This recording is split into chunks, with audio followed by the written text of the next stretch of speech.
Elon Musk knows that Pierre Poilievre is his guy in Canada. That's his guy. He knows that he'll do whatever he wants. He's not going to upset that endorsement. The guy runs one of the biggest social media platforms. He's not going to take him on. He's not going to fight back. So he's shown whose side he's on.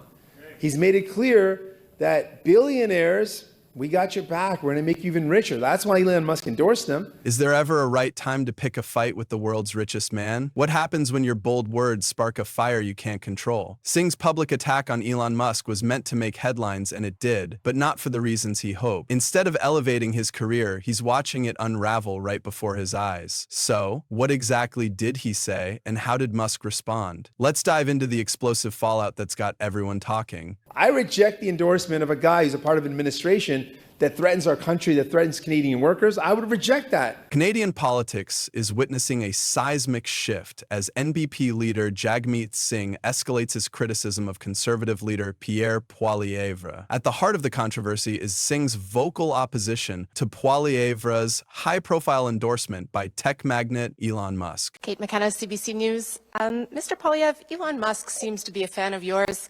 He tweeted a 100% emoji recently in response to a tweet that says, Pierre Poilievre is extremely impressive. He should be Canada's next leader. The sooner, the better. I'm wondering what you think of this, and do you accept his endorsement? Hey, quick favor before we move on. If you find this political content interesting, go ahead and like the video and subscribe to the channel. Most of you watch without subscribing, and it's free, but it helps us out so much. Have you done it yet? Thanks a ton for the support. He said he's a great guy. He wants to go to Mars. My kiddo wants to go to Mars. Yeah, even with the Nazi side, he's accepted the endorsement. Poilievre's alignment with billionaire interests, a position Singh argues, is at odds with the priorities of everyday Canadians. He has repeatedly claimed that such associations undermine Poilievre's ability to govern for the working and middle class. Yet, Poilievre's growing popularity suggests a different narrative, one that resonates with a populace increasingly dissatisfied with Prime Minister Justin Trudeau's Liberal government. He's made it clear that billionaires, we got your back. We're going to make you even richer. That's why Elon Musk endorsed him. He's not endorsing me. I'm going to take on the billionaires. Musk's endorsement came as a surprise to many, not just for its timing, but for the implications it carries. Singh's framing of this endorsement as a betrayal of Canadian workers sets the stage for a political clash that could define the upcoming elections. But is Musk's support a liability for Poilievre, or could it serve to solidify his image as a visionary leader? We have to make sure that that pain is felt, and so we have to have a strong plan of tariffs, retaliatory tariffs. I've said in addition to that, we need to make it clear that we are going to shut off the flow of critical minerals. We are the only country that can supply critical minerals at this point. The Conservative leader's platform focuses on fiscal reform, reducing bureaucratic inefficiencies, and prioritizing national sovereignty. These policies have struck a chord with Canadians, disillusioned by the Liberal government's handling of inflation, the carbon tax, and international relations. Poilievre has managed to position himself as the candidate for change, advocating for policies that aim to strengthen Canada's economic independence and competitiveness on the global stage.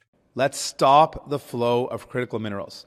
We know this is going to hit Donald Trump's billionaire buddy Elon Musk directly where it counts, because he relies on those critical minerals for the batteries, for his cars, for the Tesla cars. So let's continue with that. That's a direct attack to stop the tariffs before they happen. Singh, however, paints a very different picture. He accuses Poilievre of pandering to billionaire interests, suggesting that his policies would favor the elite at the expense of ordinary Canadians. This narrative forms the backbone of Singh's campaign, aiming to cast doubt on Poilievre's commitment to equitable governance. Elon Musk's endorsement of Poilievre has added a layer of complexity to this political drama. Musk, known for his polarizing views and influence as the head of Tesla and SpaceX, has become a symbol of both innovation and controversy. Singh has seized on Musk's association with past U.S. policies, including tariffs imposed on Canadian goods, to argue that Poilievre's acceptance of Musk's support compromises Canada's sovereignty. It shows you who Pierre Poilievre really is and who's on whose side he is. Elon is endorsing him because he knows that Pierre Poilievre is going to make billionaires even richer. And when Pierre Poilievre makes billionaires richer, the only way that happens is by cutting from the middle class, hurting the working class, hurting them. That's what he's going to do. Singh's rhetoric positions Musk as emblematic of a billionaire class that prioritizes profit over people. By linking Poilievre to Musk, Singh aims to portray the conservative leader as complicit in perpetuating economic inequalities. Yet critics argue that this approach oversimplifies the complexities of global business and political endorsements. Jagmeet Singh's strategy hinges on portraying himself as the champion of the working class. He has doubled down on policies aimed at reducing the cost of living, building affordable housing, and providing universal health care. Singh argues that his leadership offers a clear alternative to what he describes as Poilievre's billionaire-friendly policies. There are hundreds and thousands of Canadian workers that could be impacted by a trade war. It also means at a time when the cost of living is already so high, the cost could go up even further. We do not want this trade war.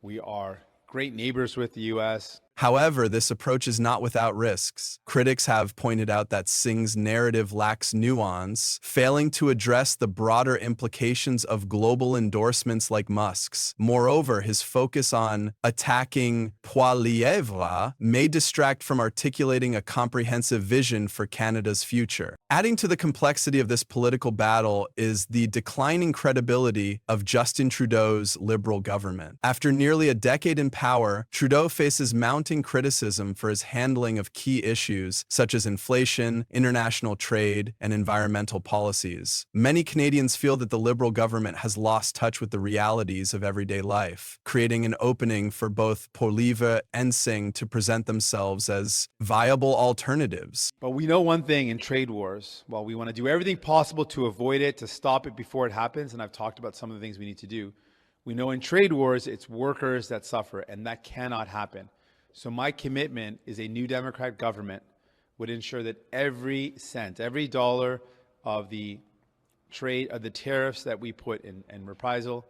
Trudeau's struggles have amplified the stakes for Singh, who must now contend not only with Poilievre's rising popularity, but also with the Liberal government's waning support. The NDP leader's challenge is to carve out a distinctive space in this crowded political landscape, positioning himself as the true voice of the people. In response to Singh's criticisms, Pierre Poilievre has remained steadfast in his vision for Canada. He argues that Musk's endorsement is a testament to Canada's potential under conservative leadership. Poilievre emphasizes that his policies aim to create a pro-business environment that attracts investment, generates jobs, and fosters. Poilievre's stance on economic reform includes reducing reliance on foreign entities, promoting fiscal responsibility, and ensuring that Canada competes effectively on the global stage. He has framed Singh's attacks as a distraction from the real issues facing Canadians, such as rising living costs